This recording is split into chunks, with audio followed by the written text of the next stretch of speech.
Hey guys, welcome back to r/entitled_people. Picture this, you are grilling steaks on your own land when suddenly fire trucks and police cars come screaming up your driveway. Your new neighbor called 911 not because there was actually a fire, but because she did not like the smell of your barbecue. Just wait until you hear what this entitled Karen did next. And today's title story starts like this. Let me start with some background because context is needed. So I'm not someone who got into the fad of homesteading. I grew up on a farm and I knew how much work it took to manage even with multiple people involved. I waited until I had enough money saved up to buy my own piece of land that I could do what I wanted with it. I wanted to be self-sufficient and have a place I could own where I could live with the land and do what I wanted with it. The area I moved to in order to fulfill that dream was a rural area with lots of farms and large plots of land in between property lines. I've had my homestead for 5 years now. The land was originally a farm, so there were a few buildings left over that I updated or repurposed into living spaces, garages, or storage areas. I had enough space to plant vegetables and fruit trees, and I got chickens, ducks, and rabbits as livestock. I live with my partner, so I'm not doing all of the work alone, and the lifestyle is something that she's more than alright with as well. With every update I made, with every action I took, I would always check the local bylaws to make sure I was not doing something illegal or towing the line on a law that I could be fined for.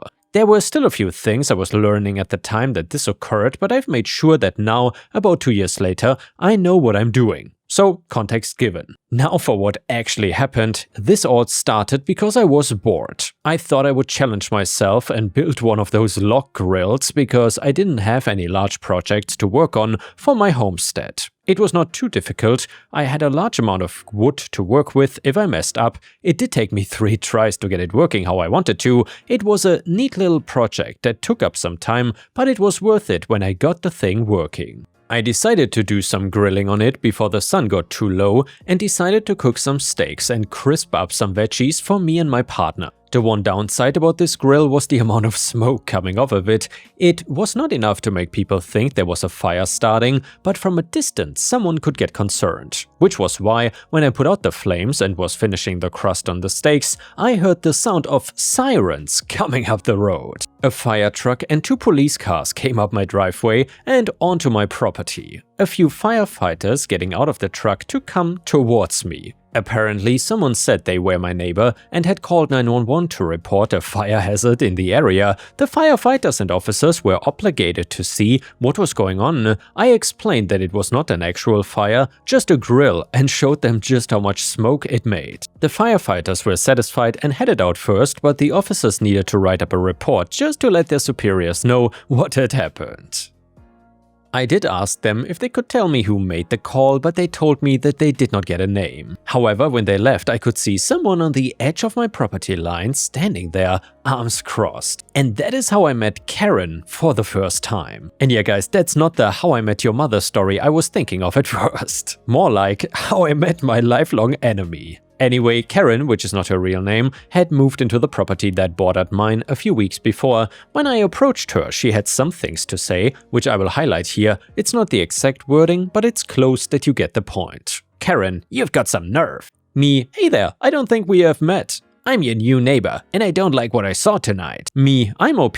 Listen, I know there was a lot of smoke, but I was just grilling up food for me and my partner. Karen, you were being a nuisance. That is what you were. The smell coming from your place was horrible. I had to close my windows because of you. Me, well, I'm sorry about that. It was my first time working with a log grill, so I didn't realize how much smoke would be coming off of it. Karen, well, maybe consider not using it again. The smell was terrible. It weirded me out that she kept harping about the smell, not about the fire hazard that the police and firefighters had been called in for. I thought maybe she was not the one who called it in. I have other neighbors a bit farther away that could have seen the smoke and thought there was a problem, so I let it go for the time being. I did not touch the log grill for about a month after that. Now, contrary to popular belief, homesteaders still need to get things from the store. As much as I would love to be able to craft my own pots, pans, and aluminum foil, I have to rely on the local general store. I have to travel a bit, close to 30 minutes, but the store I go to has everything I need without having to travel farther out of the way. I admit I might be partly in the wrong for airing my grievances out to the cashier,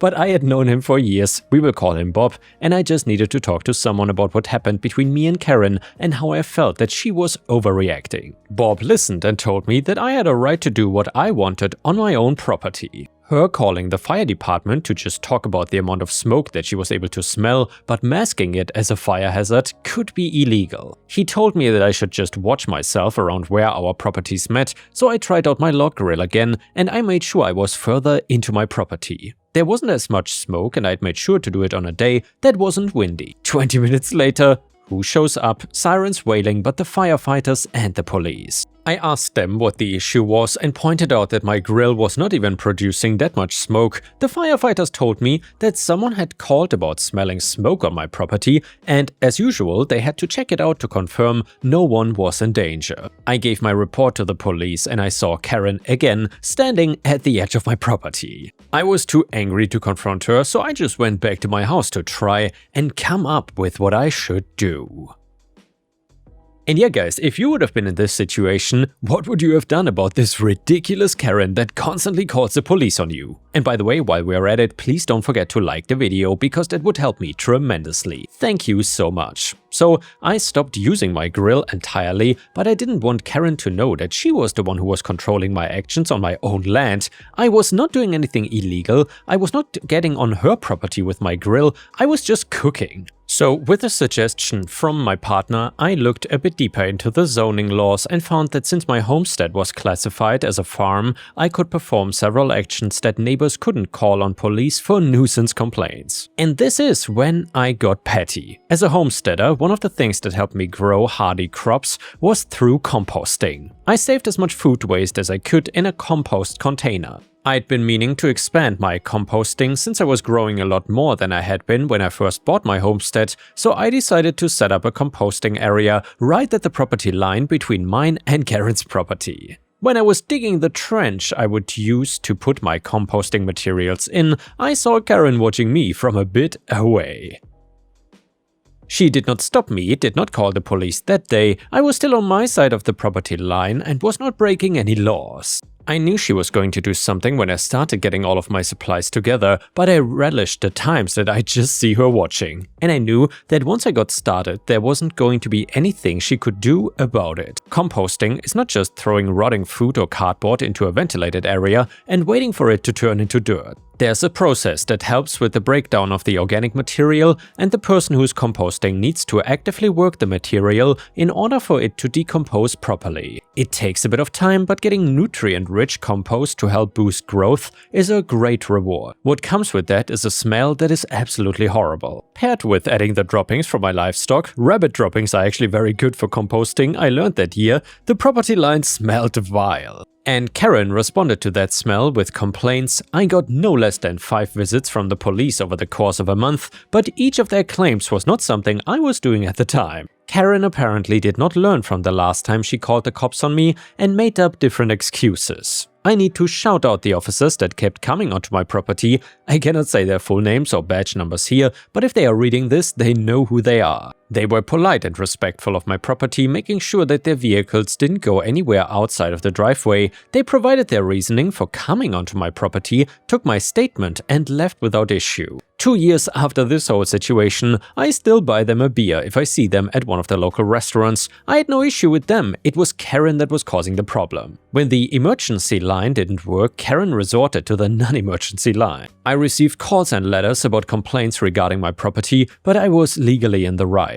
As I told the office that called, I had the specific verbiage from the bylaws regarding that, and I even visited the office to provide them with the proof in their own documents that I was the one being harassed by someone who didn't care about the laws of the area. Eventually, they stopped reaching out to me about my infractions, so I thought that everything was settled. But it wasn't. While I was running some errands at the general store about a month and a half after I started composting, Bob told me that Karen had been in there earlier ranting about how her neighbor should be more considerate and how she was going to go to the town council about everything that happened over the course of the last few months. Bob figured that I was the neighbor since Karen had told him about a homesteading hippie that was composting near her property line, and Bob wanted to make sure I was aware of what she was gonna do.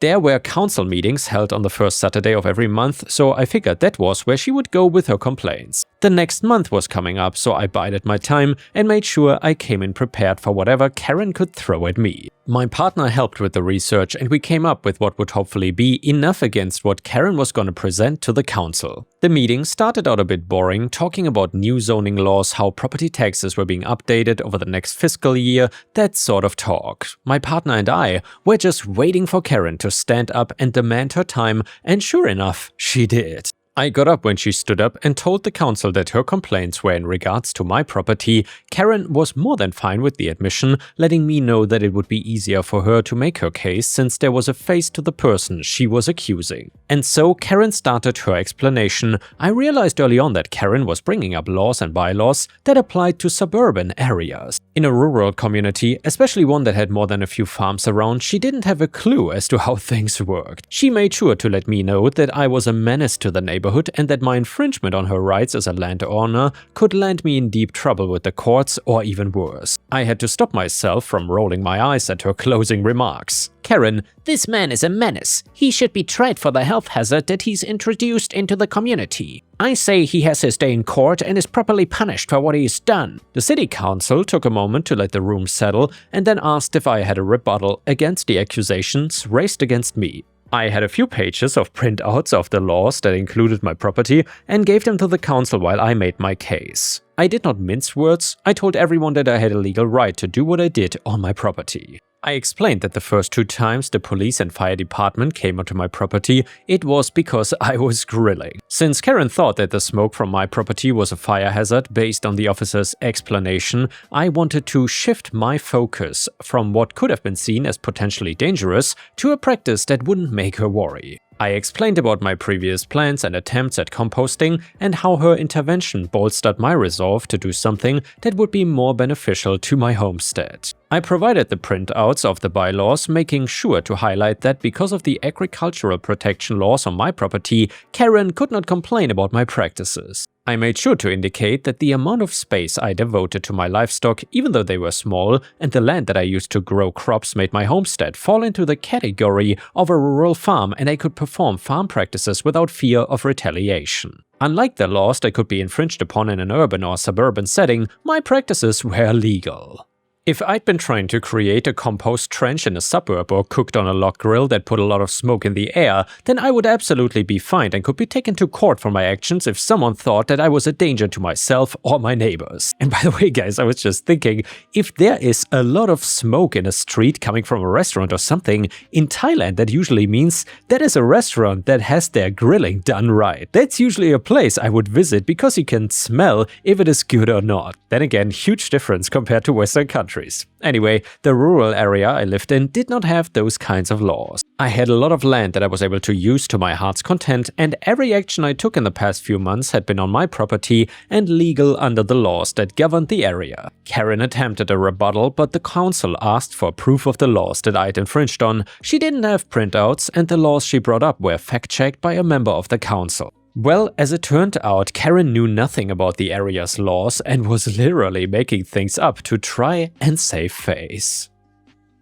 It backfired spectacularly in this case, and the council deemed that she did not have a leg to stand on when it came to calling out issues with things that were on my property.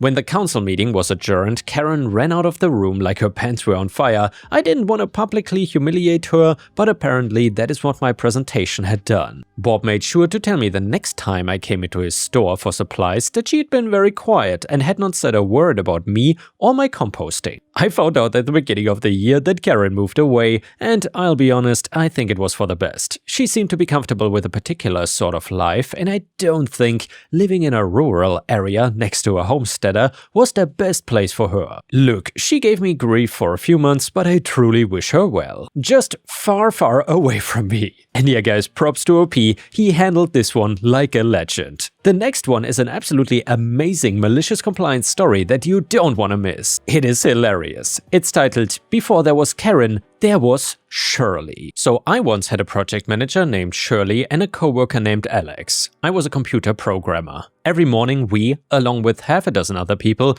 had a 5-minute long meeting to discuss our progress and give people a chance to ask each other stuff. The boss was away on a 2-week vacation, and while he was away the meetings were slightly more important, so we could coordinate ourselves without him to do it. Right before the meeting, I had come to a roadblock because I could remember what something in the programming was called. I just needed an actual word and I could continue, and I knew Alex would know it. At the meeting, Alex did his thing, a few other people talked, and then it was my turn. I explained what I had done yesterday and what I was working on and said, "Hey Alex, do you remember?" At this point Shirley interrupted and threw a screaming fit at me. How dare I try to have a discussion with someone without her? I pointed out that she was standing right there, and she demanded to know how dare I talk to someone without it being a scheduled meeting in the conference room, in her presence. I pointed out that this was a scheduled meeting, we were in the conference room and we were in her presence. How dare I presume to ask anyone anything without notifying her in advance that I would be doing so? I tried to explain that it was only a very brief question, and she flipped out that how dare I try to talk back to her about this. So having gotten an idea, I asked when we could have this meeting, and she said 3 p.m. I knew damn well that she had nothing to do before then, she just wanted to have something she could feel smug about. It was 9:34 a.m. at the time. She ordered that I was not to discuss it with anyone before the meeting, and I was not to proceed on the task without it, or I'd just be proving it wasn't actually important and I was wasting anyone's time. The meeting ended and we left. Alex worked about 10 feet away from me, so I could have just walked over and asked him, but I didn't. He sent me an instant message to know if I wanted to ask him whatever while she couldn't hear, and I replied that no, she wanted to be rude about it so she could reap the rewards of her actions. Alex and I had lunch every day, but I declined to talk about it. He knew I was up to something. At 3 p.m. he and I went into the conference room. Well, 10 minutes later she swaned in, closed the door, sat down, opened her notebook, uncapped her pen, and wrote down the date and time and who was there, and told me I was now authorized to proceed. "Hey Alex, do you remember last week when we did the task you used a thingy that did this thing? What was it called?" He told me, "Great, thanks." And he and I both turned to leave. It had taken off all about 20 seconds and Shirley flew into a rage. I was deliberately making a mockery of her by scheduling a meeting for something that would take 20 seconds. As I left the room I said, "Shirley, I warned you that this was a 1-minute exchange, but you insisted on a meeting." Well, she didn't speak to me for the rest of the day. I made sure that my timesheet reflected that I spent 9:35 to 3 p.m. doing nothing and waiting for Shirley. A day or two later, she flew into a rage at me again, and the entire staff was so enraged that they told me they were quitting and asked me to join. I asked him to wait a couple days, called my boss and told him, and on the next business day I found he had returned early from his vacation and fired her. Update: random factoid, over a year later Alex and I both moved on to another company, the same one,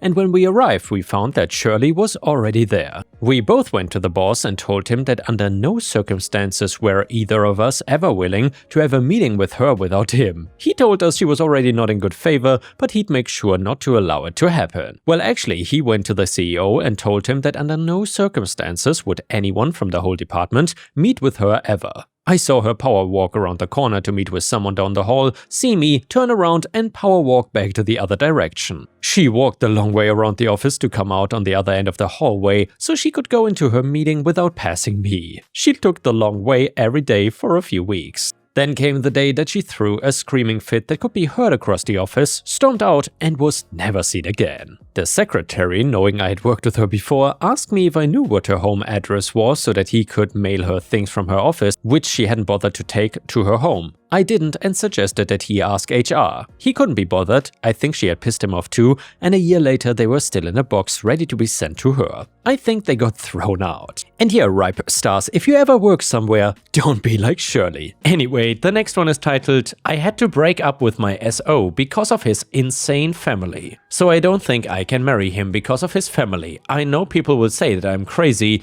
but my gut tells me that I am right. So this was supposed to be the first time I'm meeting his parents. He has 2 sisters, mom and dad, and I was excited to meet my future in-laws. However, it shattered. Few days ago, I met his family. Some things about them just didn't sit right with me. His mom is very possessive about him, like the first thing she said when she saw me was, so you're the lady that keeps my son busy." I know it sounds like a joke, but she said it in a condescending tone. Throughout the entire gathering, she was trying to avoid me. She would get irritated whenever I got closer to my fiancé. She made one very mean comment when I asked her for a piece of pie that she made. She said I'll not be able to fit in my dress if I eat any more of it. She deliberately made me sit far away from him so that she could sit beside him. I knew she did not like me, but I tolerated that. However, she was way too harsh on her oldest daughter. She keeps making comments like, when you're getting married and if she still cannot get over Ben, her brother-in-law. The thing is, Mia, the oldest daughter, used to date Ben until he dumped her to be with the younger sister Jen. Jen is not very nice either. She was mean to Mia and kept bugging her to get a husband. Mia is 33,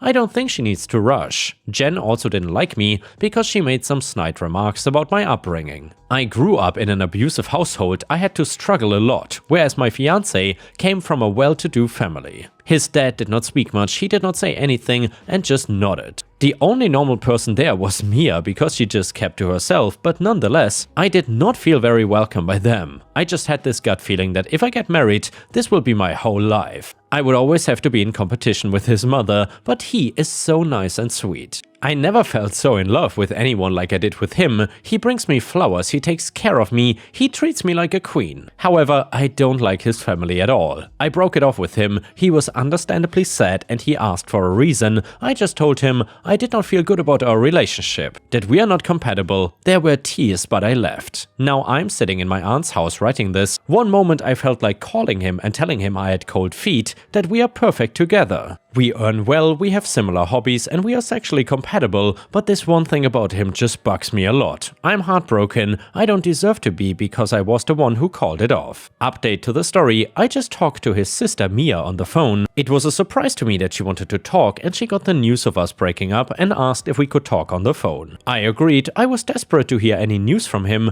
We talked for like an hour or so. It was mostly her telling me how her family was toxic, that I made the right decision because her mom had a weird obsession with her baby boy. Also, she does not know why she is the black sheep of her family. She was not adopted, nor was she an affair child, and she also mentioned her mother was a bit of a racist because of where I came from. Overall, that day she wanted to warn me. I asked why my ex doesn't treat her right. She said my ex is in delusion that they have a picture-perfect home, but he doesn't realize how toxic his mom is. She did bring it up with him and he just said that they are family, so families should not hold grudges. Honestly, I felt bad for her. She also said she'll be going no contact with her family. She thought she could salvage their relationship and let them be a part of her life, but she decided she doesn't want that. Also, she shared some personal info about her relationship status and future, but I don't want to share that here. It's not my place to share it, but she told me to meet him and tell him the truth. He deserves to know why I don't want to be part of his family. He needs to hear the truth and I'll be meeting him tomorrow. And yeah, as a lot of you guys requested, I will give another update. Now we got another update and it reads, I tried to update but it got removed, so to those who may it concern. I told him everything that I mentioned in the post and also about my feelings for his family, especially how they had treated Mia. Needless to say, he was upset and he tried to convince me that this is all in my head, that I shouldn't throw away our relationship because of his family. His family will accept me if I become a part of it. I tried to explain things from my own perspective, but he was not budging. Then the topic of Mia came. He said it's unfair that even his sister is abandoning the family. He mentioned Mia's big news and she said she doesn't want to be a part of their family. I told him I knew about it because I talked to Mia. That seemed to upset him even more. He was pissed that Mia shared her news to me before his family. I got angry and told him this is exactly why I don't want to be a part of his family. Her mother made racist comments to me. I am half Bengali. His mom treated me like an outsider and did not make me feel welcome. His family is super toxic. I grew up in a toxic family too, and I don't want to die in one. Maybe someday he will find a woman his mother approves of, but that woman is not me. We had a big fight and he was obviously defending his family. He was not willing to listen to what I had to say.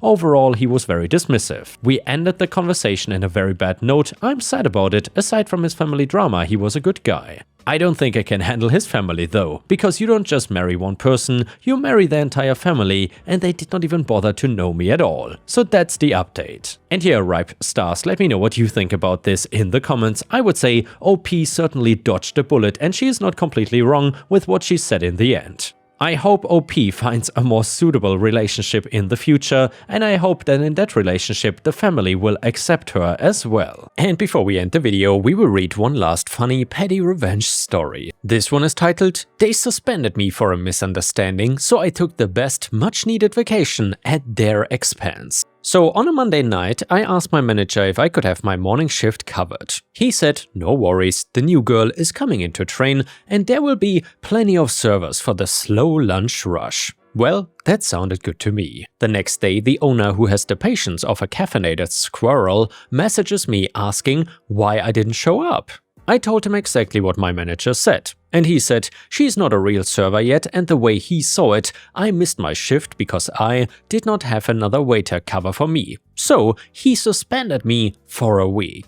Well, I am their best waiter, never late, always on time, pulling in the best reviews. Some reviews on Google even have my name in them, but I just said, alright boss, see you in a week. So I did what any overworked employee would do. I slept in, watched movies, played disc golf and hung out with my friends and girlfriend. It was the most relaxing week I ever had. On Friday night, the owner calls me begging for help. They were so short-handed they were practically using the dishwashers as waiters. He wanted me to come in for Friday night, Saturday night and Sunday morning, all the while I was still on suspension. I told him I had not learned my lesson yet and could not possibly come in. When I came back the next week, everyone was very nice to me, and they still are. And yeah guys, thank you for watching, it has been an honor and I will see you again tomorrow.